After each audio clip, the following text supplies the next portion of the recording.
शत्रु के वक्षस्थल पर करता नाद हिंदुस्तान है। ये शौर्य है, बलिदान है और त्याग हिंदुस्तान है। नमस्कार, गुड इवनिंग। डीडी बिहार की हमारी खास पेशकश बीच बहस में आपका बहुत बहुत स्वागत है और आज आपके साथ मैं हूं प्रेरणा प्रताप। आज 15 जनवरी को पूरा देश मना रहा है भारतीय सैन्य दिवस, जो समर्पित है भारतीय सेना के अदम्य साहस, पराक्रम, उसके इतिहास और उसके महत्व के बारे में। आइए इस पर आधारित हम एक रिपोर्ट देखते हैं।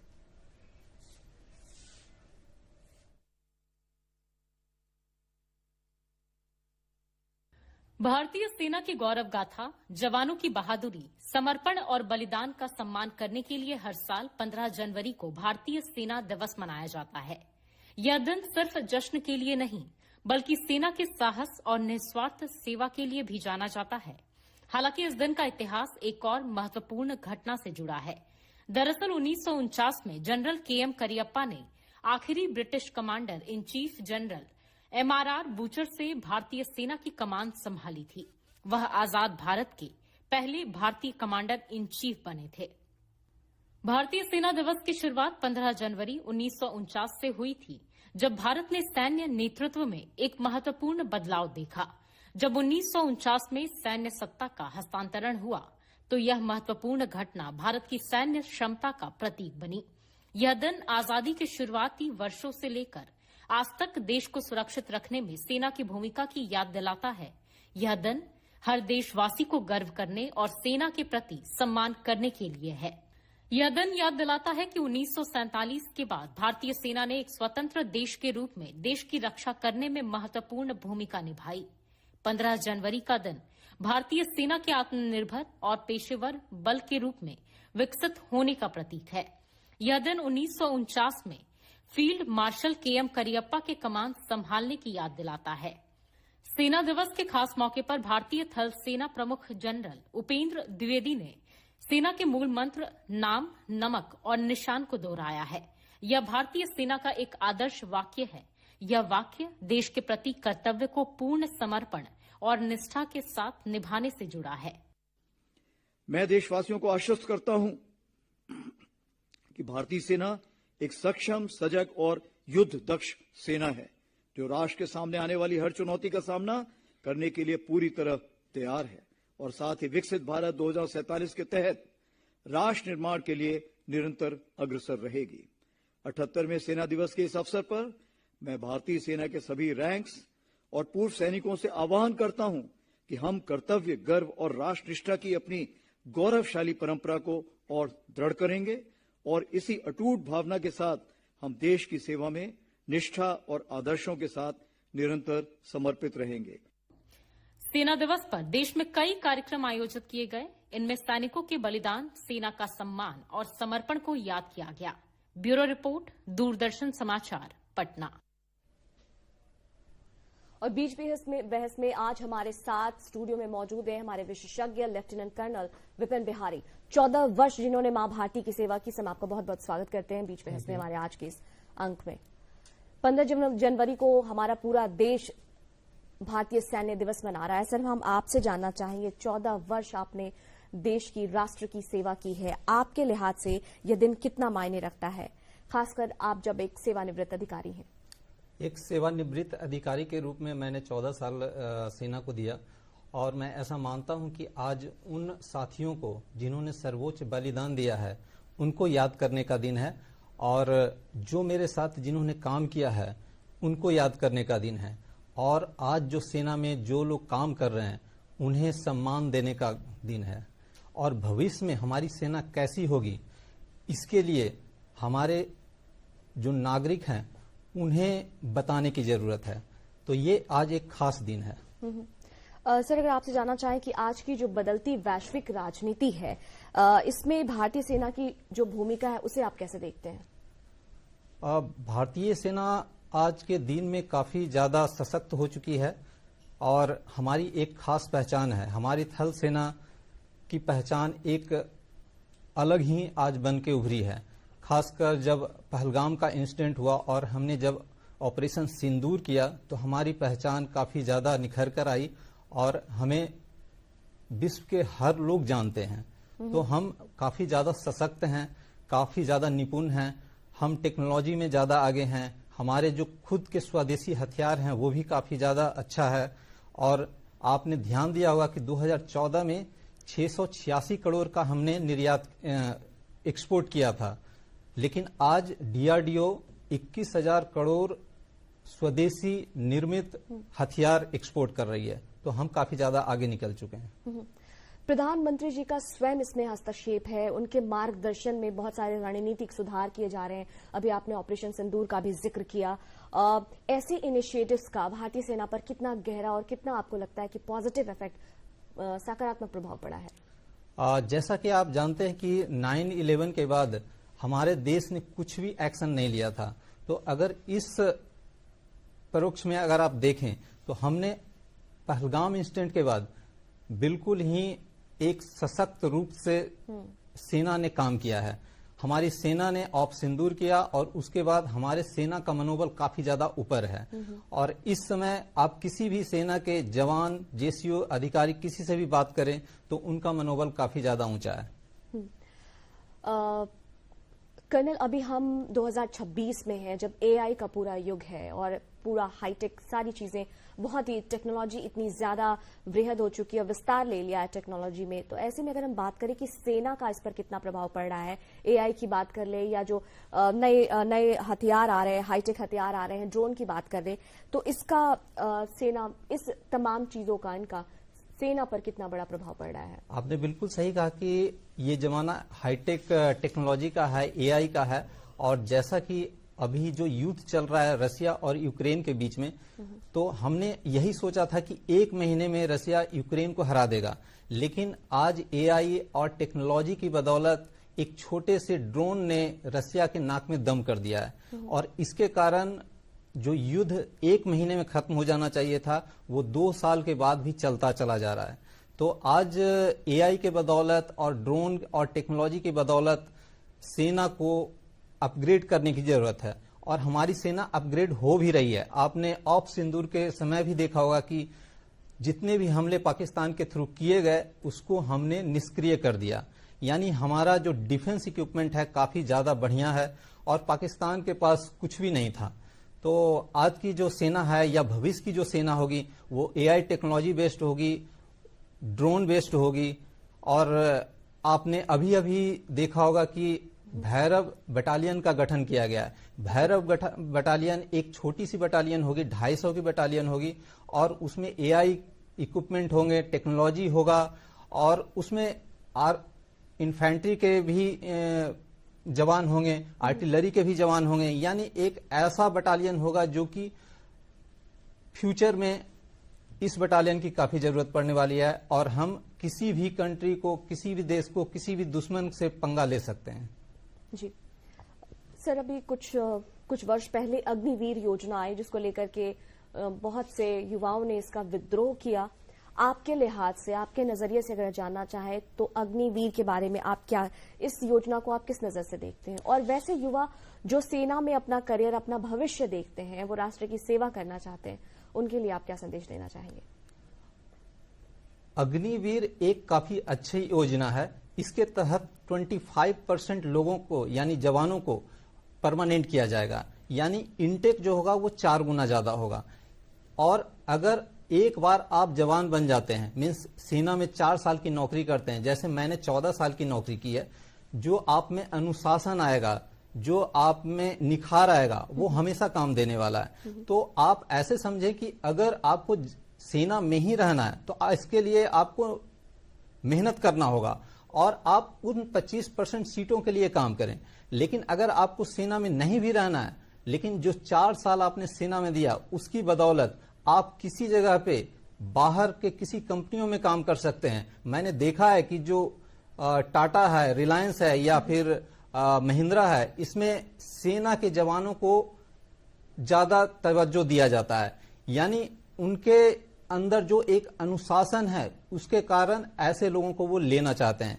तो आप सेना में जाइए। मैं अग्निवीर को बोलना चाहता हूं कि आप सेना में जाइए और काम कीजिए, अपने आप को निखारिए और तरह तरह के और कोर्सेज कीजिए।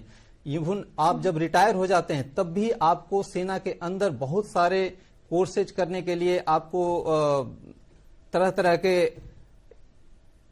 मैनेजमेंट और इंस्टीट्यूशन के थ्रू रियायत दर में कोर्सेज करवाए जाते हैं, तो आप उन कोर्सेज को कीजिए और बाद में आप सिविल में कहीं भी नौकरी कर सकते हैं। सर, अभी का जो वर्तमान का समय है, सोशल मीडिया का एक बहुत बड़ा फ्लर्ट कह सकते हैं कि हम आ चुका है, युवा बहुत ज्यादा उससे प्रभावित हो रहे हैं। ऐसे में सोशल मीडिया के दौर में सेना की छवि को लेकर क्या सावधानियां बरतने की जरूरत है? आप क्या संदेश देना चाहेंगे? देखिए, सेना में ऑलरेडी इंस्टाग्राम, फेसबुक ये सब बैन है। हाल फिलहाल में इसे चालू किया गया है, जहां पर सेना के जवान, ऑफिसर और जेसीओ सभी इंस्टाग्राम, फेसबुक चला सकते हैं, लेकिन कमेंट, लाइक, पोस्ट नहीं कर सकते हैं। यानी देश दुनिया में क्या चल रहा है वहां से जो एजुकेशन है वो आप ले सकते हैं, लेकिन कोई भी पोस्ट, कमेंट, लाइक नहीं कर सकते हैं। और उसके अलावा जो फैमिली है उन्हें सतर्क रहने की जरूरत है। सेना के जवान, ऑफिसर, जेसीओ सभी जानते हैं कि हमें क्या करना है, लेकिन फैमिली को सतर्क रहना है कि जब फैमिली उनके साथ होती है तो उन्हें कोई भी पोस्ट, फोटो सोशल मीडिया पे अपलोड नहीं करना चाहिए। तो सोशल मीडिया का हमें अच्छे से उपयोग करना चाहिए। हमें सेना को इस तरह से प्रमोट करना है जिससे सेना का एक अच्छा चेहरा निकल के आए, और सोशल मीडिया के थ्रू हमें दुश्मनों के पास हमारी खबर ना पहुंचे, इसका ख्याल रखना होगा। यानी सतर्कता जो है, वो प्राइवेसी की जो बात है उसका बहुत ख्याल रखना है, क्योंकि ये बहुत ही संवेदनशील एक मुद्दा होता है। हम सेना की किसी भी एक कार्रवाई का, उसका क्या फर्क, क्या प्रभाव पड़ेगा, वो बहुत मायने रखता है। सर, बहुत आपका हम धन्यवाद करेंगे जानकारी के लिए। आपसे कुछ एक सवाल और भी करना चाहेंगे सर।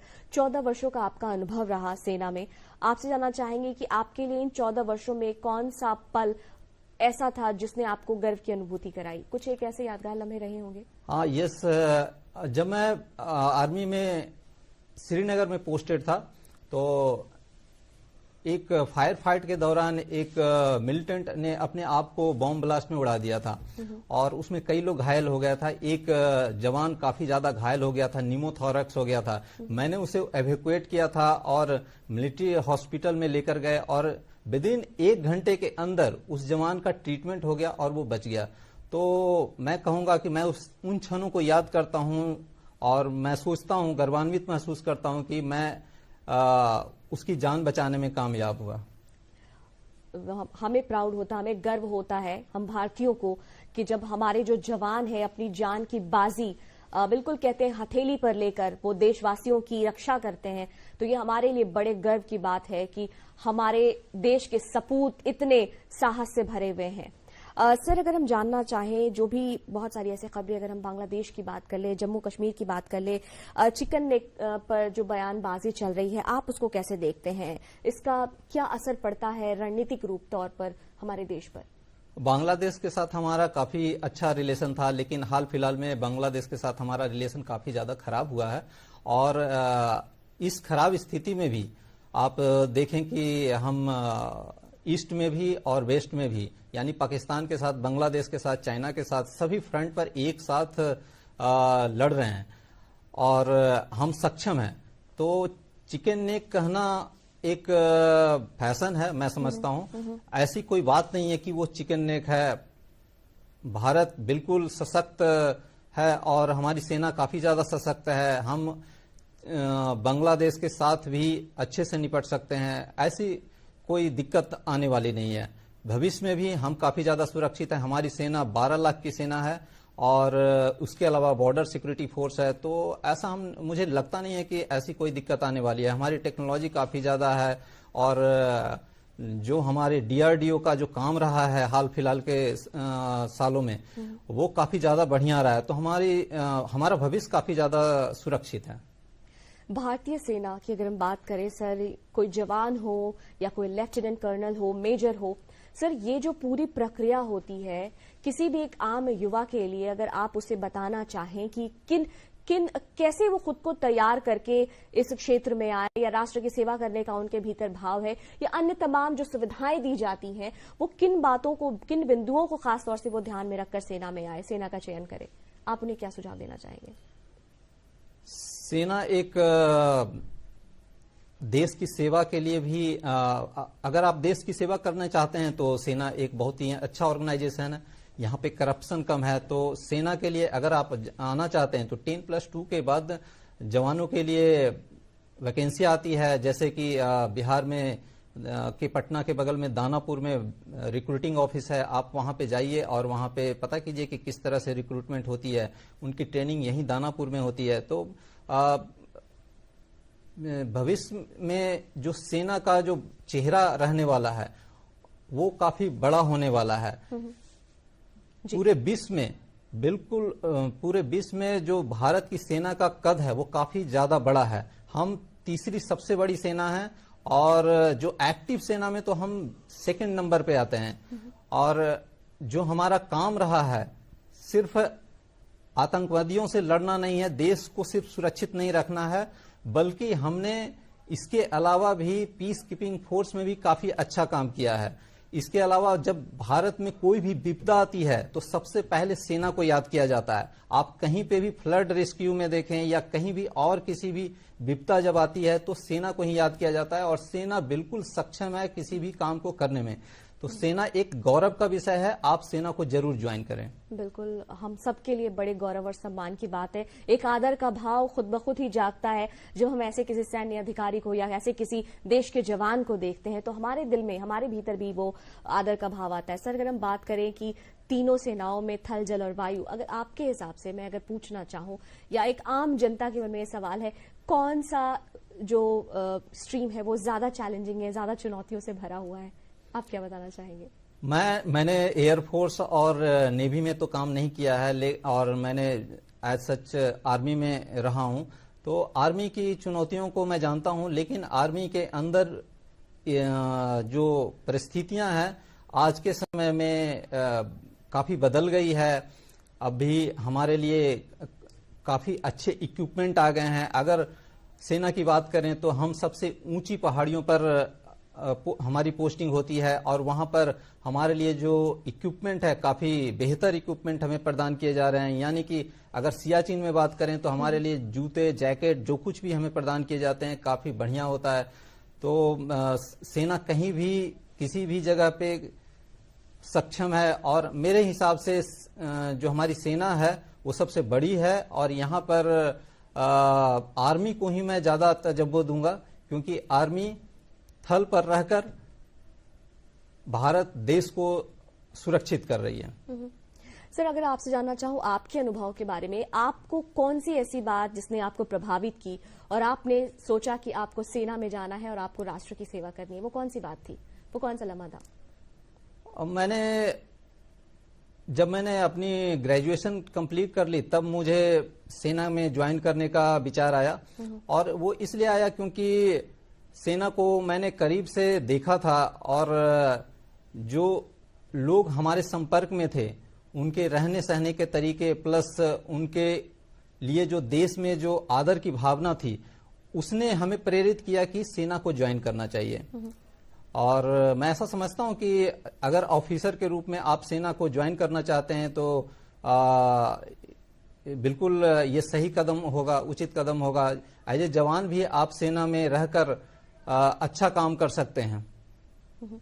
सर, बाहर हम एक आम जनता, देश का एक आम नागरिक ये देखता है कि आप हथियार से लैस हैं, आप सरहद पर दुश्मनों का सामना कर रहे हैं। इतनी बातें तो हमें दिखती हैं कि कब दुश्मन आक्रमण कर दे, कब वो आक्रामक हो जाए, आपको हमेशा मुस्तैद रहना है, हमेशा तैनात रहना है। इसके इतर ऐसी क्या चीजें जो आम नागरिक नहीं देख पाती, नहीं समझ पाती, एक सेना की क्या चुनौतियां होती है, कुछ बताना चाहेंगे आप? और सेना की चुनौतियां रहती है, जब भी एक सैनिक बॉर्डर पर तैनात होता है तो हमेशा उसे चौकन्ना रहना होता है। और जब कुछ ऐसी घटना घटने वाली होती है तो सेना को इस तरह से तैयार किया जाता है कि वह उन स्थितियों को देखकर पहले ही सजग हो जाता है कि यहां पर कुछ होने वाला है। अदरवाइज जो हमारी जो ट्रेनिंग है उसी में इस तरह से सेना को तैयार किया जाता है कि हमेशा वो सजग रहे। तो जब देश को सुरक्षित रहना है तो हमारा ट्रेनिंग उसी तरह से किया जाता है। तो एक सेना को उसी तरह से तैयार किया जाता यानी है। बिल्कुल ट्रेनिंग आपको बिल्कुल पुख्ते तौर पर आपको तैयार करती है ताकि आप दुश्मनों के सामने बिल्कुल सीना तान कर और आंखों में आंख मिलाकर आप उनसे बात कर पाए और उसका जवाब दे पाए, आप जवाबी कार्रवाई कर पाए। सर, ये जानना चाहेंगे, जो ट्रेनिंग होती है, ट्रेनिंग की जो प्रक्रिया होती है, ये कितने महीनों की या कुछ वर्षों की, कितने दिनों की होती है? ये ट्रेनिंग सभी के लिए अलग अलग है। जैसे ऑफिसर ट्रेनिंग जो होती है वो 2 साल की होती है, जो जवानों की ट्रेनिंग होती है वो 6 महीने के लिए होती है। तो इन ट्रेनिंग के दौरान ट्रेनिंग सेंटर होते हैं, सभी बटालियन की अलग अलग से ट्रेनिंग सेंटर होती है। जैसे बिहार बटालियन की जो ट्रेनिंग सेंटर है वो दानापुर में है और यहाँ पे 6 महीने के लिए उनकी ट्रेनिंग होती है। इन ट्रेनिंग के दौरान उनका फिजिकल और मेंटल एटीट्यूड को बदला जाता है, उनकी फिजिकल कैपेबिलिटी को काफी बढ़ाया जाता है। यहाँ पे वो रिक्रूट के रूप में 6 महीने की ट्रेनिंग लेने के बाद, यहाँ पे शपथ ग्रहण करने के बाद वो अपने अपने बटालियन को जाते हैं। तो इनकी यही प्रक्रिया होती है। सर, हमारा जो भारत देश है, बहुत सारे और भी कंट्रीज हैं। अगर हम चीन की बात कर ले, बांग्लादेश की बात कर ले, पाकिस्तान की बात कर ले, अफगानिस्तान की बात कर ले, ऐसे चारों तरफ से घिरा हुआ है। तो अभी आपके अनुसार आपको क्या लगता है, वर्तमान में भारतीय सेना के लिए सबसे बड़ी चुनौती क्या उभर कर आ रही है और कैसे खुद को भारतीय सेना ने अपने आप को तैयार कर रही है? अगर आप देखें तो एक अच्छा नेबरिंग कंट्री मीन्स जो हमारे नेबर्स हैं, लाइक पाकिस्तान हो गए या फिर बांग्लादेश हो गए या चाइना हो गया, अगर हमारे नेबर अच्छे होते हैं तो हमारी समृद्धि अच्छी होती है। अभी हमारे नेबर्स यानी कि बांग्लादेश हो गए, पाकिस्तान हो गए, खासकर पाकिस्तान, जिसके साथ कोई भी आर्थिक स्थिति पे आर्थिक रूप से एक दूसरे से जुड़े हुए नहीं है और इसीलिए हमारी उन्नति होने में एक बाधा उत्पन्न होती है। तो एक अच्छा नेबर होना अच्छी बात है, लेकिन अगर पाकिस्तान की जो नियति है वो जिस तरह से अपने आप को विश्व के मानचित्र पर अपने आप को रख रहा है, तो उस स्थिति में तो उनसे अभी कोई व्यापारिक समझौता नहीं किया जा सकता है और ये स्थिति अभी ठीक होने वाली नहीं लगती है। और जो स्थिति बांग्लादेश में बनी है उसके अनुसार से भी हमारा बांग्लादेश के साथ जो रिश्ता है वो खराब हुआ है। और लेकिन हर परिस्थिति में भारत अपने आप को एक कदम आगे रखने की ओर जा रहा है। जैसे बांग्लादेश में अभी टेक्सटाइल का व्यापार काफी अच्छा था, उनका टेक्सटाइल काफी बढ़िया था, उद्योग बढ़िया था, लेकिन जब उनके यहाँ विपरीत स्थितियां पैदा हुई तो भारत उसका फायदा उठा रहा है और हम टेक्सटाइल में आगे जा रहे हैं। तो अगर वो कुछ गलत काम करेंगे, हमारे पड़ोसी कुछ गलत काम करेंगे, चाहे बांग्लादेश हो या पाकिस्तान, लेकिन हमारा देश जो है वो नौजवानों का देश है। अभी जो आने वाला समय है, खासकर 20 से 30 साल, इसमें काफी ज्यादा डेवलपमेंट होना है। आप देख सकते हैं कि हमारे यहाँ बड़ी बड़ी कंपनियां आ रही हैं, जैसे कि आपने देखा होगा जितनी भी मोबाइल मैन्युफैक्चरिंग हो रही है आज के डेट में हमारे यहाँ हो रहा है। तो अगर आप अपने आप को गलत पिक्चर में डालेंगे, जैसे बांग्लादेश में जो स्थितियां बनी हुई है उसके कारण वहां पे उद्योग नहीं आएगा, लेकिन अगर हम अपने देश को अच्छे रूप से बनाकर रखते हैं तो हमारे यहाँ उद्योग आएगा। तो ये तो हमारे लिए और अच्छी बात है। तो हम कभी भी पाकिस्तान या बांग्लादेश से अपने आप को तुलना नहीं करना चाहिए, हमें आगे बढ़ने की ओर देखना चाहिए। और चीन जिस प्रकार से अपने सैन्य बल को तैयार कर रहा है, आपको लगता है कि भारत को और भारतीय सेना को और ज्यादा सशक्त होने की आवश्यकता है? हम न्यूक्लियर कैपेबल कंट्री हैं और हमारी सेना 12 लाख की है। हम चाइना से बिल्कुल मुकाबला कर सकते हैं, इसमें कोई शक की गुंजाइश नहीं है। हमारा खुद का बनाया हुआ ब्रह्मोस के बारे में आपने सुना होगा, काफी बढ़िया वेपन है। तो हमें चाइना से भी डरने की जरूरत नहीं है, हम चाइना से अच्छे से मुकाबला कर सकते हैं। आर्थिक रूप से भी हम चाइना से काफी बढ़िया मुकाबला कर सकते हैं। आज के समय में हमारी जो ग्रोथ रेट है 8.2% है, जो कि चाइना से कहीं ज्यादा है। तो हम चाइना से बिल्कुल मुकाबला कर सकते हैं और जब हम आर्थिक रूप से अच्छे होंगे तो हमारा जो आर्मी का बजट होगा वो और ज्यादा बढ़ेगा और तब हमारी आर्मी और अच्छे उपकरण तैयार कर पाएगी, हमारी आर्मी और अच्छी होगी। तो आने वाला समय हमारा है। बहुत ये जो जज्बा है, ये जो वाक्य आप सुन रहे हैं एक सैन्य अधिकारी के हैं और हम इसी तरह के जज्बे को सलाम करते हैं, सैल्यूट करते हैं और हर नागरिक को गर्व है भारतीय सेना पर, क्योंकि दिन रात आप अपनी सुरक्षा को छोड़कर, अपने बारे में, स्व को छोड़कर आप परे की चिंता कर रहे हैं। सर, अगर जानना चाहे भारतीय सेना दिवस के, भारतीय सैनिक के इतिहास के बारे में और इसका आज के दिवस को जो हम मना रहे हैं, सेलिब्रेट कर रहे हैं, इसके महत्व के बारे में हम चाहेंगे दो शब्द आपको जरूर बताएं। 15 जनवरी 1949 को पहली बार कमांडर इन चीफ के रूप में जनरल एम करियप्पा ने पदभार संभाला था और उसी के उपलक्ष्य में हम 15 जनवरी को आर्मी डे के रूप में याद करते हैं। और उस दिन के बाद इंडियन आर्मी अपने आप को भारत के मानचित्र पर भारत को सुरक्षित रखते हुए एक बड़ी सेना के रूप में उभरा है। तो भारतीय सेना एक कोई मामूली सेना नहीं है, एक बहुत बड़ी सेना है, सशक्त सेना है और आने वाले दिनों में हमारी सेना और अच्छी ही होगी। Thank you so much lieutenant, आप हमारे स्टूडियो में आए और आज के इस खास दिन पर आपने इतनी महत्वपूर्ण बातें और ये संदेश हमारे दर्शकों को दिया। हम आपका बहुत बहुत धन्यवाद करना चाहेंगे। Thank you. आज के अंक में, आज के बीच बहस में बस इतना ही। अगले अंक में हम फिर हाजिर होंगे किसी अन्य विशेष अतिथि के साथ। तब तक के लिए हमें दीजिए इजाजत। नमस्कार।